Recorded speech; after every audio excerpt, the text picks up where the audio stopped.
Arjuni Morgaon one परिक्षेत्र कार्यालय अंतर्गत येणाऱ्या बोंडगाव देवी सहवन क्षेत्रातील नियतक्षेत्र बोद्रामधील गट नंबर 70-1 येथे शेतालगत दिनांक 1 ऑक्टोबर 2024 रोजी सकाळी 11 ते 11:30 वाजताच्या सुमारास वन्यप्राणी बिबट वाघ मृत्यू अवस्थेत पडून असल्याचे गस्ती दरम्यान वन कर्मचाऱ्यांना आढळला।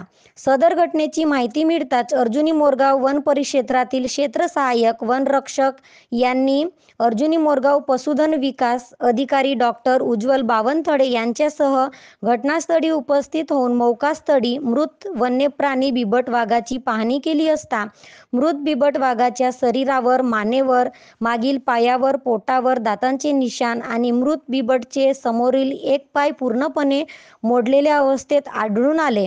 तसेच घटनास्थळी चिखलामध्ये रुतलेले वाघाचे पंजाचे निशाण आले। यावरून सदर बिबट्याचा मृत्यू हा वाघाच्या हल्ल्यात झाल्याचा प्राथमिक अंदाज आहे।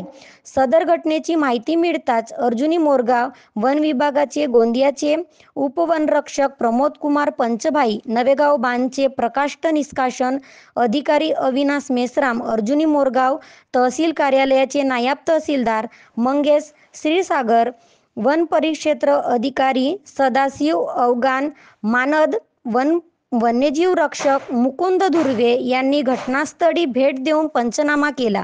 अर्जुनी मोरगाव पशुधन विकास अधिकारी डॉक्टर उज्ज्वल बावनथडे यांनी मृत बिबट वाघाची तपासणी करून मृत बिबटच्या मृतदेहास अर्जुनी मोरगाव जलाऊ लाकूड आगार येथे हलविण्यात येऊन पशुधन विकास अधिकारी यांच्याकडून मृत बिबटचे शवविच्छेदन करण्यात आले आणि मृत बिबटच्या अवयवांचे नमुने सीलबंद करून सर्व वन अधिकारी व कर्मचारी यांचे उपस्थित मृत बिबटचे शव जाळून नष्ट करण्यात आले।